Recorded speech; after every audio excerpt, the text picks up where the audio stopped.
Abi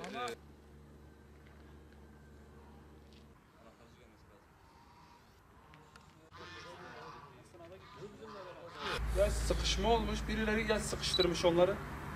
Birilerinden şüpheleniyorum, birileri sıkıştırmıştır. Yana da kendi kendine, abimin şoförlüğü çok iyiydi, gözü kapalı araba sürerdi adam. Tekerini de patlatmışlar. Bundan 2 gün önce Kızıltepe'ye geldik. Sabahleyin yola çıktık. Ondan sonra da geceleyin de zaten kayınpederindeydik. Kayınpederinden sonra da abim anahtarı istedi, dışarı çıkmak istediğini söyledi yengemle beraber. Ben de anahtarı verdim onlara. Sonra ulaşamadık onlara, çarşıya çıkmışlar. Sonra arabayı bu halde bulduk. Polis yetkilileri arabayı bu halde buldu. İki tarafından sıkıştırılmış gibi. Artık yetkililerimizden bunun bulunmasını istiyoruz. Abimin, yengemin bulunmasını istiyorum. Olay şöyle.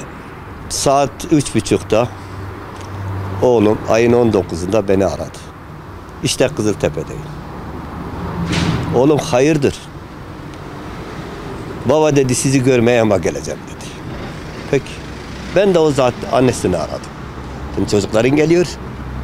Akşam yemeği yaptılar.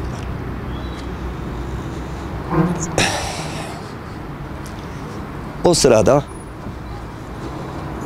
saat 6.30 oldu, gelmedi bunlar. Anneleri dedi ya sen bir onları ara. Nerede kaldı bunlar? Aradım. Oğlum neredesin? Vallahi işte kayınbabadayım. Yemeğimizi yiyip ben bu akşam burada kalacağım. Eyvallah. Biz de oturduk soframızda yemeğimizi yedik.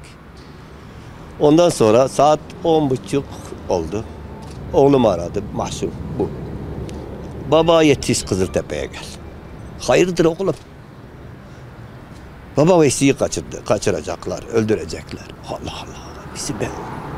Kimseyle bir şeyimiz yok. Yok, düşmanımız yok, sümetimiz yok. Kim söylüyor? İşte hocayı aramış. Mehmet Said Akbulut'u aramış. Bana yetiş kayınbabasına diyor. Öyle bir olay. Ondan sonra çocuk ortadan kayıp. İkisi. Hem gelinim hem oğlum. Çocukları var mı? Bir kız, bir erkek oğulları var. Evde şu an kayınbabalar. Şu anlık kayınbabalarındalar. Bir an önce bulunmasını rica ediyoruz.